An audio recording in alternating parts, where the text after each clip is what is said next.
Lost Boys or the Lost Boys 333, and welcome back to the Four Swords of Hogwarts. You can find the summary of the story in the description below, and if you want to follow along with me as I read, you can here on the screen, or you can find my work on any of the platforms linked in the description below. This chapter has some warnings, including allusions to child abuse. Alright, let's continue the story. Chapter 6, Cracks in the Foundation. It was finally December, and the castle had been dressed up for the month for Christmas. Aside from quick meals in the Great Hall, Harry hadn't had much time to admire and enjoy the decorations. He'd been kept busy with classes, homework, and finishing up his detentions with Snape. He was finishing up his final detention, scrubbing the final cauldron. The detentions hadn't been that terrible. It had been a long 2 weeks, but he'd only had to clean cauldrons, tools, and jars, and Snape had mostly left him alone. There was always some insulting comment from Snape at the start, but that was all. He dried the cauldron and lifted it onto the stack to the side of the wash basins. He was turning to clean up when the towers of cauldrons toppled over. Unable to get out of the way quick enough, he was hit by the falling cauldrons, with one catching him hard above the eye. He felt the skin split and the blood start flowing immediately. The impact of the cauldrons knocked him backwards into the floor. He slammed into a cabinet filled with the spare jars, bottles, and vials. He looked up, dazed, as the cabinet shook before burying his face in his knees and throwing his arms over his head as the jars began to fall. Glass rained down on and around him, shattering. He gasped and cried out as shards of glass cut him and pierced into his skin. It seemed to last forever, and pain was ringing through his body from the numerous injuries. "Potter!" He jumped at the shout and raised his head to look at Snape with wide eyes, his face covered in tears and blood. "What in the hell did you do, you imbecile?" Snape yelled, making Harry flinch. He tried to start pushing himself away from Snape to escape his rage and any potential violence, but hissed in pain and stopped after putting his hands on the floor, only to have glass push into his palms. "Potter, do not move," the professor growled. Harry flinched again as Snape stormed towards him, angrily waving his wand to banish the glass from around Harry. "No. All right, up, Potter. Get out of the storeroom," Snape said, reaching out to grab Harry's arms to help him up. Harry involuntarily yanked away from Snape's unexpected touch, thinking the man was going to hurt him. He saw Snape's eyebrows come together and he frowned, but he didn't comment on Harry's reaction. "Come on," he said, and reached out to Harry again. Realizing Snape was just going to help him up, he allowed the man to find spots on his arms without glass to hold and pull him to his feet. He groaned and hissed as all movement jostled the glass in his back and arms. Snape slowly guided him out of the storeroom and back to the classroom. He looked down at his hands to see he was shaking. It registered that blood was stinging his eye, and he instinctively raised his hand to wipe the blood away, but Snape stopped him, gently grabbing his wrist. "Think, Potter," Snape said quietly. "We don't want glass in your eye, do we?" Harry just blinked dumbly, his brain fighting to keep up. "Let me see," Snape said, and Harry raised his head, meeting the professor's eyes. He watched Snape's wand come up and touch his forehead, where he knew he had a huge gash from the cauldron. He felt the magic stitch his skin back together. Hands. He raised his hands, palm up. Snape grasped each wrist and, using magic, carefully removed the glass pieces from his hands and sealed the cuts, leaving behind pink lines. "Remove your shirt, Potter. I must see your back." Harry's eyes widened, and he instantly began to panic as he pictured his scarred back. Snape couldn't see that. No one could. He started shaking his head. No, I'm fine. I'll go," he said shakily. "Potter, don't be stupid. You are covered in glass that needs to be removed, but I can't do that with your shirt on," Snape said snappishly. "No, I can't. It's okay," Harry argued weakly. "I can remove it with magic if that is the issue," Snape offered. "That's not it. I just can't. I don't want..." Harry stuttered, trying to find what to say or do to get out of the situation. "Potter, get a hold of yourself. You need treatment, so push through your childish embarrassment," Snape said, sounding more irritated. "I am going to remove your shirt so I can see your injuries." Before he could argue again, his shirt was banished and Snape was turning him around. He stiffened and let his eyes fall shut as he felt Snape still, and the man's hand tighten ever so slightly on his shoulder. In the suffocating silence, he started trying to find something to say, a way to explain. He couldn't let anyone, especially Snape of all people, know the truth of his life with his relatives. He didn't get a chance to say anything. "Shut up, Potter," Snape said, his voice low and tight. Harry obeyed, a little grateful for the chance to collect himself and think. He felt Snape remove the glass from his back and shoulders and arms. He run his hands together as the professor healed his back. Once healed, he felt Snape step back. He didn't move for several seconds, still unsure what to do or say. Eventually he turned and met Snape's eyes again. He frowned at the pull he felt in his mind and the short scene that played in front of his eyes.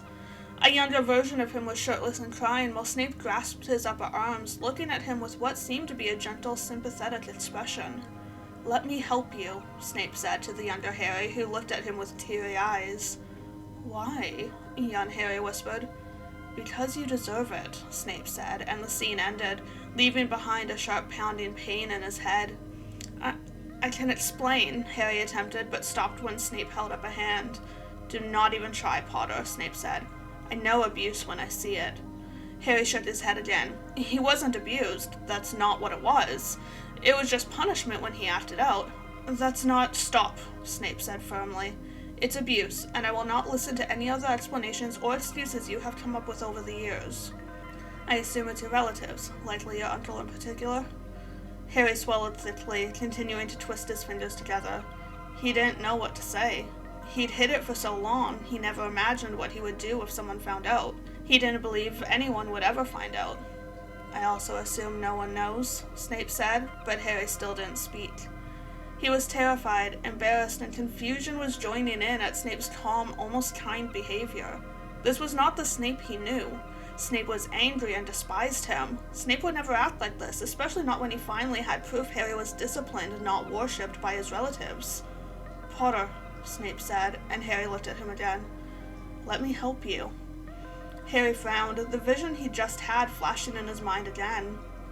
"Why?" Something changed in the dark eyes. "Because you deserve it." Harry's eyes narrowed, but he didn't argue and he didn't look away. As they gazed at each other, he felt an odd pulse in the air around them and a pressure in his already pained head.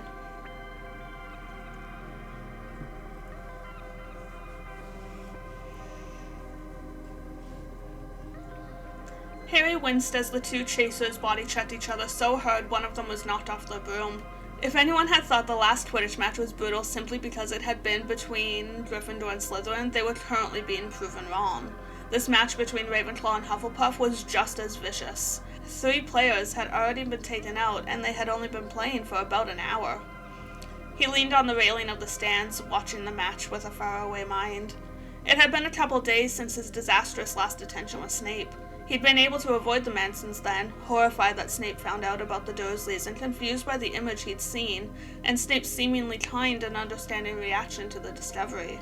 He didn't know what to think. He tracked the moves of one of Hufflepuff's chasers only to have his eyes meet Snape's.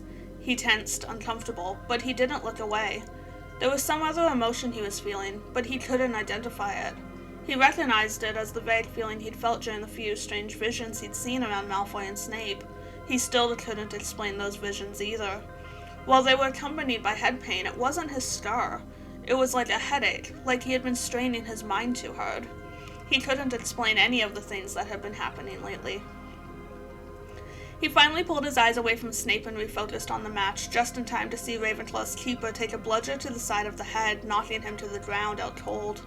He cringed at the blood pooling on the ground, visible even from up in the stands. With the Ravenclaw keeper out, Hufflepuff quickly racked up points. After another 50 minutes, Ravenclaw managed to catch the snitch, but still lost to Hufflepuff's major lead. "Let's just wait for the crowds to thin out," Harry said to Ron and Hermione, who nodded in agreement. He mostly just wanted a break from the suffocating students at Castle. It was exhausting, being constantly surrounded by rage and hate and confusion. The school felt dim and dark and heavy, becoming such a weight on everyone inside. Still leaning on the railing, he watched everyone cross the pitch and file back into the school. He felt a tiny ball of relief at finally being alone for the first time with Ron and Hermione without having to be concerned about who was around. He looked back out at the now empty pitch, only to have a flash of him, Ron, and Malfoy flying around, tossing a quaffle and laughing. He frowned and pinched the bridge of his nose at the pounding pressure in his head. After about a minute, the pressure lessened slightly and he opened his eyes again. The short visions were happening more often. What was going on? "Harry, are you alright?" Hermione asked, stepping up to stand beside him with Ron also leaning on the railing. He didn't respond immediately, wondering if he should tell them about the things he'd been seeing. He also wondered if they should talk about the things going on in the castle. They knew things were wrong, but they had never discussed it. "I'm fine, but I've been seeing things," he admitted. "Like with Sirius?" Hermione said, and he pushed through the pain in his heart. Harry shook his head, folding his hands together over the railing. "No, nothing like that. I'm not really sure what it is." "What have you seen?" Ron asked. "It's been like short flashes of moments, almost like memories, but they're not things I remember ever happening," Harry said. "Does anything else happen?" Hermione asked. "My head hurts. Not my star," he added hurriedly. "But my head feels like there's a pressure, sort of like a headache." "Well, I've never heard of anything like that, but I can do some research if you'd like," Hermione said. Harry smiled at her. "Thanks, Hermione."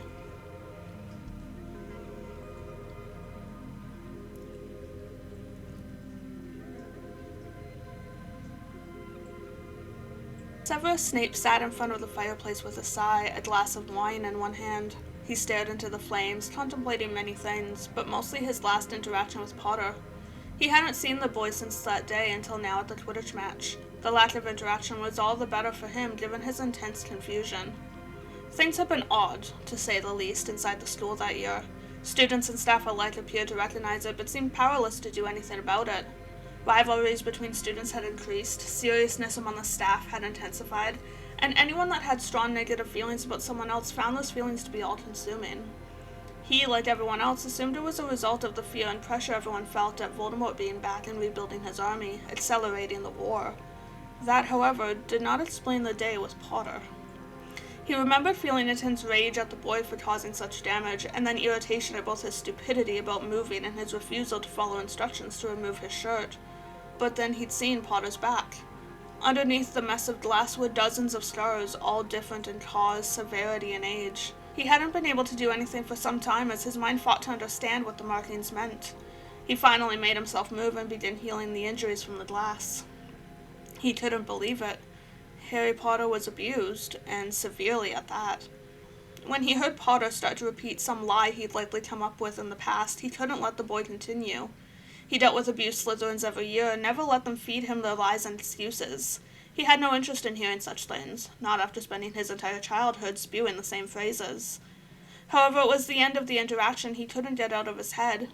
He should have sent the boy to McGonagall or Pomfrey, let them deal with it, but he had felt something. A strange feeling had washed over him with a sense of déjà vu and a pressure in his head. Instead of sending Potter away, he offered to help and even comforted the boy by telling him he deserved to get help. Even with his Slytherins, he never displayed such emotion. He kept himself distanced and indifferent, offering them only the practical necessities. He didn't know what had come over him to treat Potter in such a way, especially considering he despised the boy all these years. A simple discovery of abuse didn't erase the years of hate. But in that moment, that's exactly what happened. For a moment at least, it was like a wall lifted and he forgot that he hated Harry Potter. Once the boy left, though, the hatred and rage returned, especially when he went to examine the damage done in the storeroom. In that moment, it was as though he had never discovered Potter's secret, and the boy had just been the menace he always was. He sipped his wine and just let his mind wander, wishing the flames could provide some insight.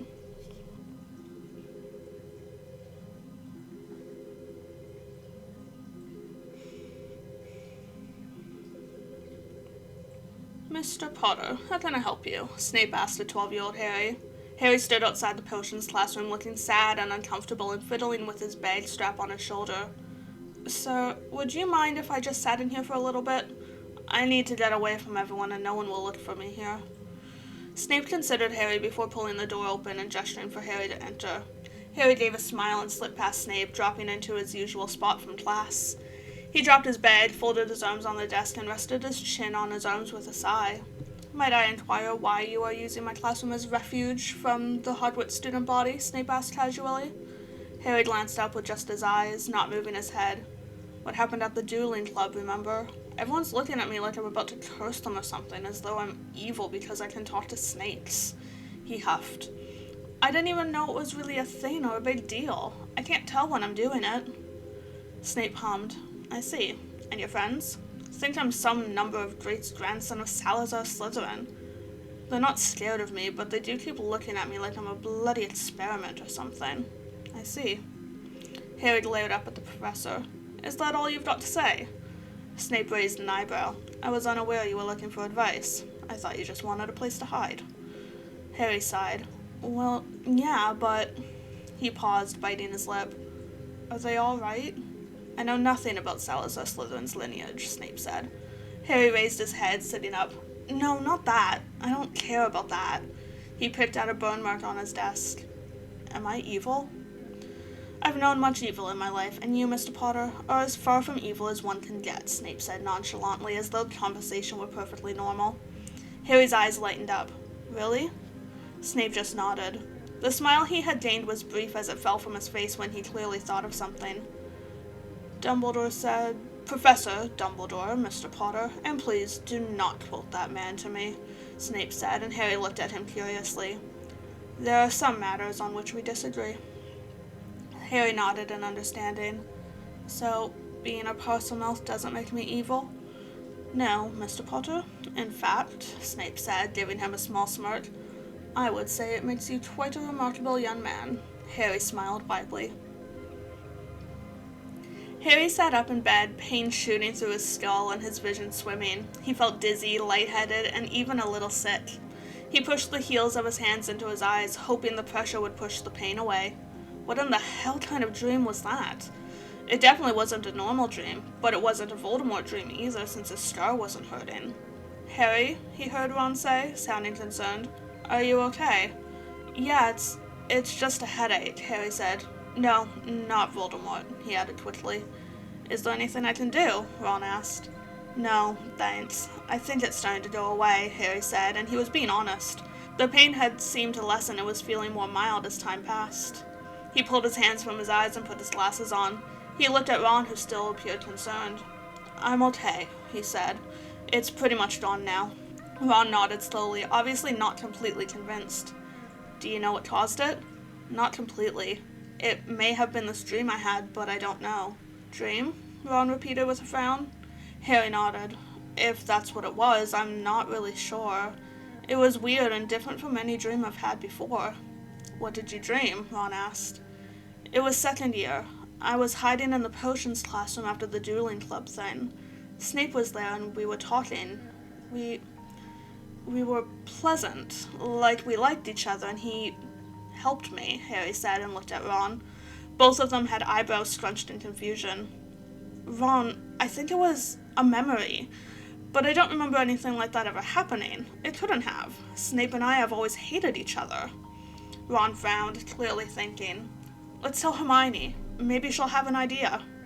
Harry nodded and quickly got ready for the day. They were fairly quiet as they headed down to the Great Hall, both thinking about Harry's dream. Harry was startled out of his thoughts when Colin Creevey almost crashed into him. The younger Gryffindor had his head bowed and was rubbing his temples. He dropped his hands and looked up at the near collision. Oh, sorry, Harry, Colin said. Need to watch where I'm going. I've just got this killer headache. Harry's eyes narrowed at the younger boy's comment. Before he could ask, Colin was darting around him. Sorry, I've got to go, he said. See you later. Harry watched him go, spotting a hand rub a temple again. It had to be a coincidence. People got headaches all the time. It didn't mean anything. Harry, look. Harry turned to Ron, who was staring at the wall. He stepped down and gazed at the wall, shocked. The entire area of paintings, about 15 of them, was still. Not a single painting was moving like they should be. He moved back so he could see more of the wall, only to see something even more shocking. Ron, he said, and pointed to a painting high up on the wall. It's empty, Ron said in disbelief. Whatever the painting was supposed to be, it wasn't there anymore. It was a black canvas in a frame. That's impossible, Ron whispered. Harry looked around and spotted other students that were also stopped and pointing at paintings. He was able to see several still pictures and a few more that were blank. Confusion and panic filled everyone's faces. Come on, Harry said quietly, tugging on Ron's arm. They resumed walking and joined Hermione once in the Great Hall. Good morning, Hermione said, her tone pleasant but her expression grave. What's wrong? Harry asked. Hermione glanced around as though to make sure no one was close enough to overhear. She leaned in close to Ron and Harry. I may have an explanation for what you've been seeing and your headaches. Harry's eyes widened and his heart began to beat faster. It's the only thing that makes sense, but it's still strange and very concerning, Hermione rambled. Hermione, just tell us, Ron said. First, I have to tell you something, Hermione said, her eyes dropping to the table as Harry and Ron looked at her curiously. I've been experiencing the same thing as you, Harry. I've been seeing things too and getting headaches with them. They both gaped at her. Why didn't you say anything? Ron asked. She looked at them with teary eyes. It only just started, but I thought I was crazy. Seeing things no one else can is not a good thing. Harry nodded slightly, understanding completely. What did you find? He asked, trying to distract her from her distress. Right, she said, sniffing and swiping away the one tear that had escaped. I don't know how it could have happened, but the only explanation I could find is a memory charm. Like what happened to Lockhart, Ron said. Hermione nodded. There are different types of memory charms. The one Lockhart used was a memory erasure charm. The one that explains our experiences is a hidden memory charm, she explained. It's used to help deal with trauma typically and is meant to be temporary. Because it hasn't been removed, it's wearing away. But I've been seeing things from years ago, Harry said. Can it last that long? Hermione shrugged. There are holes in the theory. It typically can't last years, headaches aren't commonly associated with it, and I can't explain how or who would have cast it on us. It's the closest thing I could find, though. Harry sighed. They had an explanation, but it didn't fully explain. Plus there was Colin and everything else happening in the castle. There was something else, something they were missing.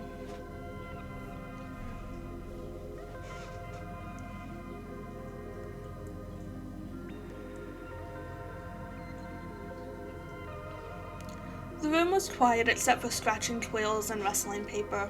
6th-year Gryffindors and Ravenclaws were sat in Transfiguration class, each working on their newly assigned human transfiguration project. They had each been given an object or species that a witch or wizard could transform into. They had to research everything about how to make such a transformation successful, while also exploring potential complications. Harry was in the middle of jotting down notes from the text on the general concept of human transfiguration when a low groan made him look around. Mr. Stobie, is there a problem? McGonagall said, staring at the black-haired boy sternly over her glasses. No, I'm sorry, Professor, Stobie said, and Harry frowned at the boy, massaging his forehead.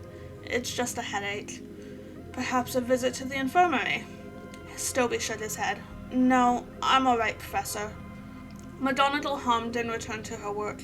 Harry also turned back to his notes, but he couldn't help glancing at Stobie again. His eyebrows twinkled in concern as he saw Stobie had dropped his head into his hands, pressing on his eyes.